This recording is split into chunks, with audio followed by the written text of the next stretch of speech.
So why should you do a pre-approval early? Two big reasons: budgeting and credibility. First is budgeting. You'll find out how much house you can afford. The lender will analyze your financial documents and give you a price range. Maybe you thought you could afford a $300,000 home, but based on your debts and incomes, maybe $250,000 is all you can qualify for.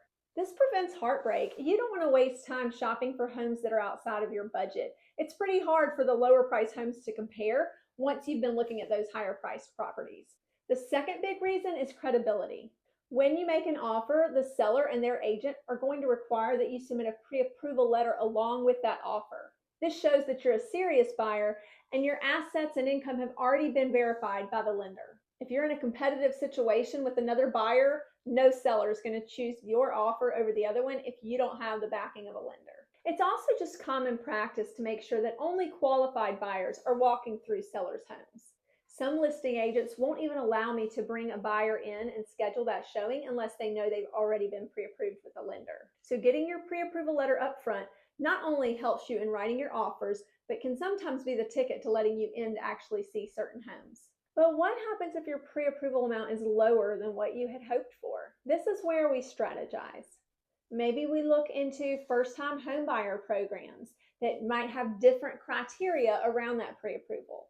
Or we look at ways to improve your credit score so that you can get a better rate, which increases your affordability. But sometimes a smaller budget could just mean needing to adjust your expectations or targeting a different area. Either way, don't be discouraged. There's often creative solutions, and every buyer's situation is different.